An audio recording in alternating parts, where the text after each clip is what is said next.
the end of the year is coming up, I thought it'd be fun to partake in the end of year book tag. Essentially, it's just answering a bunch of questions about the books that you read this year in terms of like your favorites, disappointments, or other things like that. I did not come up with these questions. I think most of them are from Larry's video. I found it so difficult to find just one book to answer like the prompts of these questions. I really couldn't decide which book I wanted to choose. And also I noticed a lot of the prompts have similar book answers, and I couldn't really find a justified reason to choose a different book versus that book for that specific prompt. So hopefully this doesn't get too repetitive. Also, I do want to apologize for how terrible the lighting is. It is so dark and gloomy out, and I'm using my overhead lighting, and it's probably not the best. Before we get into the questions, I want to do a quick wrap up of the statistics of the year. At the time I'm filming this, it is December 20th. I am currently reading one book that I definitely think I'll be able to finish by the end of the year. So I'm going to base it off of me finishing that book. So according to that, in 2024, I have read 85 books. My best reading month was May with 11 books. My worst reading month was June at 4 books. In terms of the genres I have read 1 nonfiction, 2 memoirs, 2 graphic novels, 2 dystopian novels, 3 sci-fi, 4 historical fictions, 7 mystery thrillers, 7 contemporary fictions, 23 romances, and 34 fantasy books. When I broke this down, looking at the genres, I actually thought it was insane how much fantasy I read. Anyway, going into the end of year book tag questions now. First question is most disappointing book of the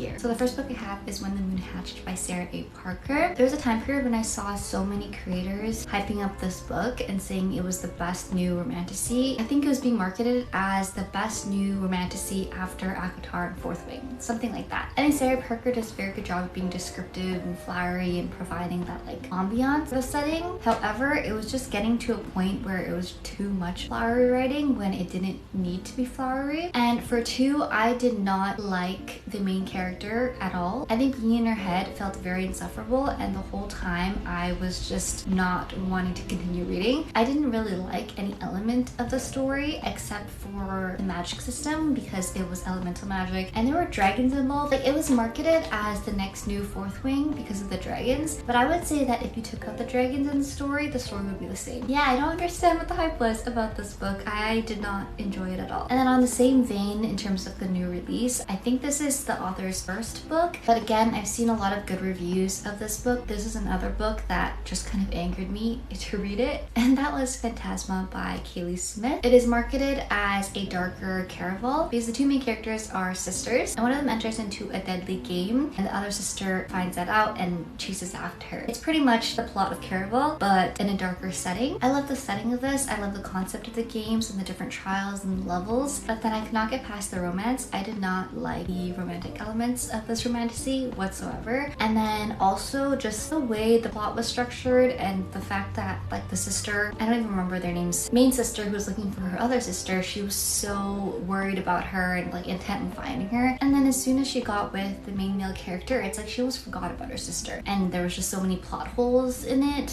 that I could not really enjoy it. So next question is, what is an underhyped book that you read? And for this, I'm going to say The Unmaking of June Farrow by Adrienne Young. I know that people have read this book, but I feel like people don't talk about it that much, or it's not liked enough for people to talk about. This is a magical realism, time travel kind of book where the main character June is facing these delusions almost, and she thinks that she's going crazy like all the women in her family have had in the past. Then one day she sees this door in the middle of like the field, and when she enters through the door, she realizes that she has traveled back in time, and essentially she's going about this like journey of 1, self-discovery, and 2, figuring out things about her mom and her grandma and like all the women in her family before. I think this book deserves more hype because I think the writing was amazing and the plot line and everything. There's obviously holes in it with the science fiction time travel aspect of it, but I think that's just normal of magical realism books. Most of the time the magic isn't really explained. The next question is, what was an overhyped book that you read? I have a couple of responses to this question that I think would definitely be an unpopular opinion, but the first one I have is Better Than the Movies by Lynn Painter. This is a young adult romance. I wasn't a fan of Liz as a character. I think my problem with contemporary romance sometimes is that to give the book a little bit more flair, I guess, authors will make their characters super quirky, and I feel like it's unnecessary. I don't think it makes the characters feel more real. I think it does the opposite, or I think it has the opposite effect on me. So I was not a big fan recommend this book because of that. The romance was sweet, and I think it is a very good depiction of a teenager or high school relationship. But other than that,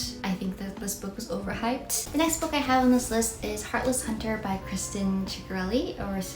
I'm still not sure how to pronounce her last name. This is a young adult romantasy based on a witch and a witch hunter. Essentially, the witch is trying to save other witches from being executed, and the witch hunter is the one hunting down those witches. There's fake dating in here. It's set in like historical kind of times. So they're not really dating, but they're courting. The gripe I have with books being marketed as enemies to lovers is because either the enemy isn't really like an enemy, they just dislike each other for kind of superficial reasons, or like something happened. Like there's nothing that is really driving a wedge between them other than the fact that they clash or they argue. Or it is a true enemies to lovers in the sense of one is a witch, one is a witch hunter. They could never be together. However, I think at like the 30% mark, or whenever they start courting each other, you get dual POV, so you're in both of their minds. They're already starting to fall for each other. Like they're already having thoughts of being together. My response to this prompt doesn't mean that I didn't enjoy better than the movies or this book. It's just that I think it was a lot more hyped up than it should be. I think this was a good YA romantasy, but nothing really stood out to me in this book in comparison to other romantasy novels, YA or not. So I think that's the reason why I think this book is overhyped. Next prompt is your favorite book couple of this year.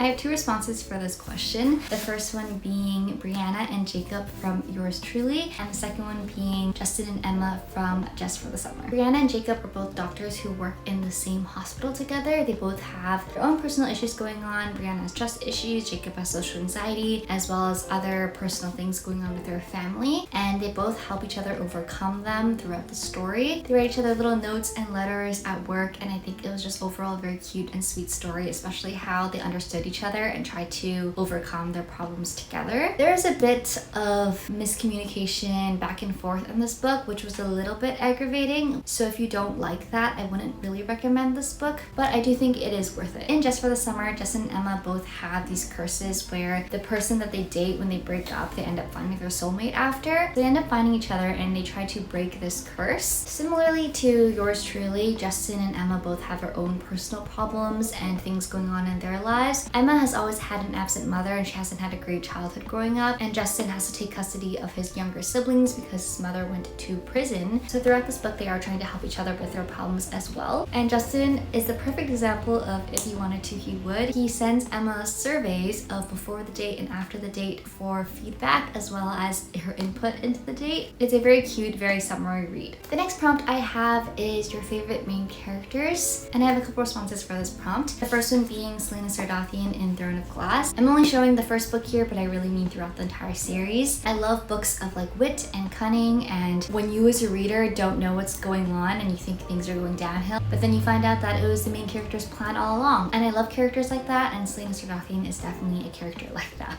On that note, I also read the entire Folk of Air trilogy this year, and Jude is definitely one of my favorite main characters. She's just a human girl living in the Fae world, and she's trying to reclaim some power for herself. And I really liked her story arc and the way she grew as a character overall. Lastly, for this prompt, I have Daphne and Miles from Funny Story by Emily Henry. I related to aspects of both Daphne and Miles' personality. You only get Daphne's perspective in this book, so you get a deeper dive into her thoughts and everything, but you do get a glimpse into Miles' life just from what he explains to Daphne, and I related to aspects of both of their personalities, so I think that's why I enjoyed these two main characters so much. Specifically with Daphne, the opening of this book, which is talking about storytelling and how she can't articulate a story as well as her then fiance could, like that was already relatable to me. And then throughout the book, she talks about how it's hard for her to open up, to make new friends and things like that, and there are just so many aspects of this book that I related to, and I love these main characters so much. The next prompt is new author that you discovered this year. I'm going to interpret this as new to me, not like a debut author. So my new favorite author that I discovered this year is definitely Abby Jimenez. I read the entire Part of Your World Interconnected Standalone series this year. I don't know why it took me so long to read an Abby Jimenez book. For some reason, I just thought I wouldn't like her books. I love Emily Henry, and a lot of people compare Abby Jimenez and Emily Henry being like very similar. So I do not know why it took me so long to pick up an Abby Jimenez book, but I'm so glad I picked it up this year because I really do enjoy her books. I enjoy her main characters and her plots and her dialogue. Abby Jimenez is a very comedic author, but also has the ability to add very deep, personal, and relatable aspects to the characters that make the book hit a little bit harder. So I'm definitely going to be reading Abby Jimenez Miss Books every time she releases a new one. The next prompt is, what is the happiest book that you read this year? When I was looking through my list to try to figure out my answer for this question, I realized that I don't really read that many happy books. Like for example, despite me reading a lot of romance books, there's always some sad aspect to it, but overall, I think I was happiest when I was reading the Heartstopper volumes. I've only read 2 volumes because I decided to watch the TV show, but I binged the first 2 graphic novels on my way home from work one day. It was such an enjoyable time and it made my commute fly by. For those of you who don't know, the Heartstopper series is a series of graphic novels by Alice Oseman. Heartstopper is about 2 boys in high school, Nick and Charlie. Charlie is openly gay, and one year he befriends Nick because they sit in the same homeroom together, and it's kind of an unlikely friendship that blooms. I definitely recommend the show, but if you want to read the graphic novels as well, they're super quick to read. But I think the story is so sweet. Their friendship is sweet, the relationship that blooms is sweet, as well as the relationships that Charlie and Nick have with their greater group of friends. Next question is the saddest books I've read. So like I mentioned, I read a lot of sad books, or at least books that have sad elements to it. Typically, there's always a happy ending at the end. So these are just the books that I felt were very, very sad. The first one being The Nightingale by Kristen Hanna. This is a historical fiction. I don't think Kristen Hanna needs any introduction. Nightingale specifically is about 2 sisters who lived in France during the time of German occupation during World War II. This book was overall just very sad with all the different events that were going on and the depiction of what it was like to be a woman during World War II, and also I guess in general during times of war. This book was heartbreakingly sad. It wasn't just that there were sad elements to it. I think overall the book was just very sad. The second book I have on this prompt is On Earth We're Briefly Gorgeous by Ocean Vuong. This is a memoir written as a letter to his mother who cannot read. Overall, it's detailing his life as an immigrant child, growing up poor, growing up without a father, growing up queer. I don't know if the intent of this book is to be sad, but I would say the overall atmosphere of this book is quite somber. The way he addresses his mom,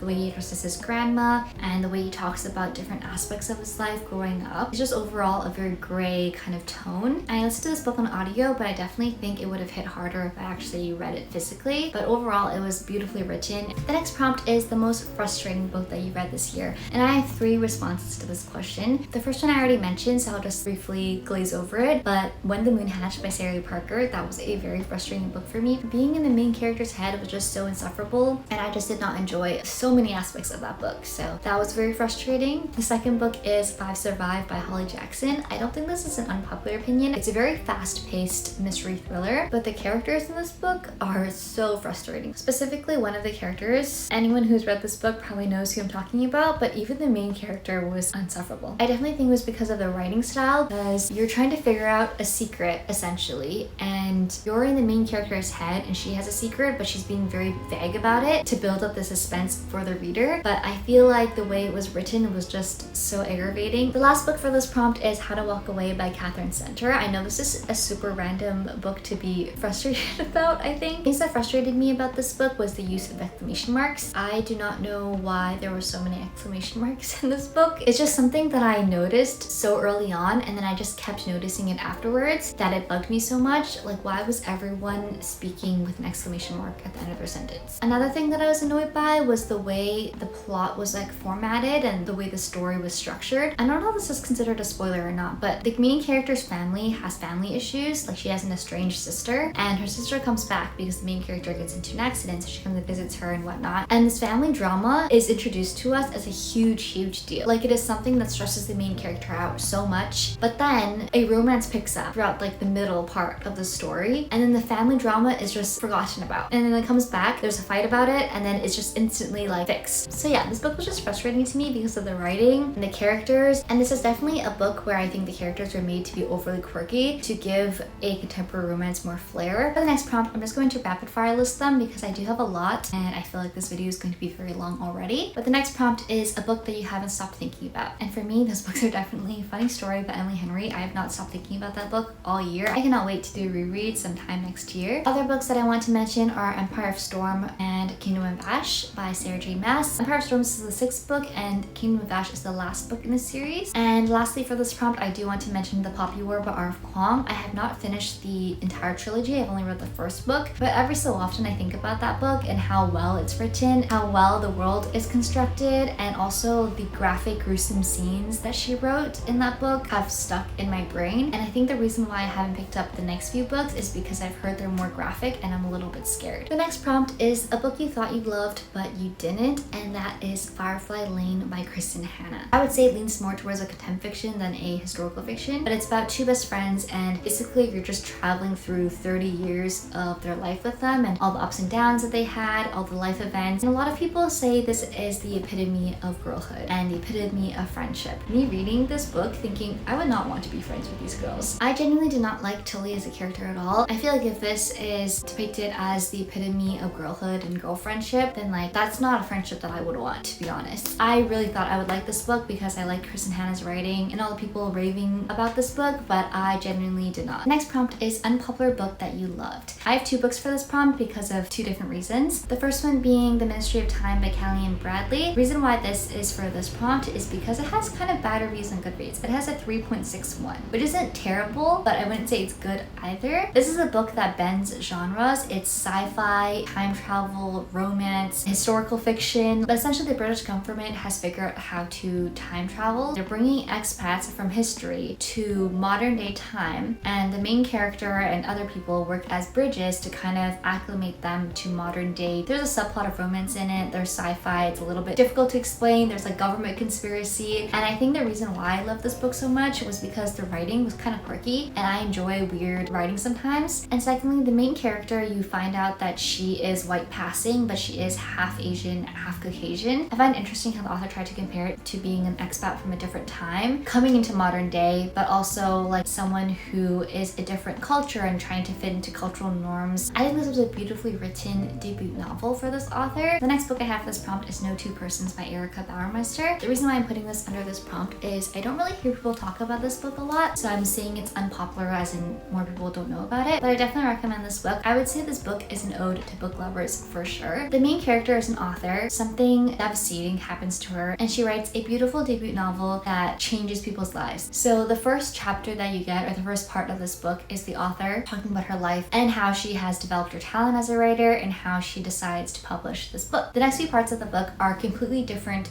characters. It gives you a glimpse into their life, problems and the struggles they're facing, and then somehow they discover the author's book, and it talks about how that book has changed their life. And the reason why I say it's an ode to book lovers is because it pretty much talks about different ways that books can change someone's life. It puts into perspective that no matter who you are, no matter what stage in life that you are, or what you're dealing with, what you're struggling with, or if you're happy in life or sad in life, etc., that reading a certain book can change your life, and it can change your life in different ways that it can change someone else's life. I'm explaining this book so terribly, but I highly recommend it. It was such an amazing, sweet read, and I think that any reader can benefit from reading this book. Last 2 prompts are going to rapid fire. The first one is books that I'll definitely be rereading, and that's going to be Funny Story by Emily Henry, Yours Truly by Abby Jimenez, the entire Throne of Glass series, as well as the Six of Crows duology. And I know this is gonna sound weird, but if you like Six of Crows, then you should watch Prison Break, and if you like Prison Break, then you should read Six of Crows. I love Prison Break as a TV show, and I've rewatched it so many times, and I think the reason why I loved Six of Crows so much when I read it was because it reminded me of Prison Break for some reason. The last question of this tag is books that you wish you got to this year, and I have so many answers for this question, but I will talk about them in my 2025 TBR as well. So I'm just going to mention a few, and that'll be The Will of Many by James Allington and both of Emma Wong's books. I have heard amazing reviews about both of these books, and I just haven't gotten to it this year, so I'm definitely going to get to it in 2025. That wraps up my end of year book tag. I've had an amazing year of reading. I've read so many books this year, and I've gotten to discover new authors and new books that I loved, so I'm so excited for the upcoming year of reading. I just want to wish everyone a happy new year and a happy reading year as well. New year means new books and new releases to read, so I'm super excited for that. So yeah, that kind of wraps up this video. Thank you for watching, and I hope to see you in the next one.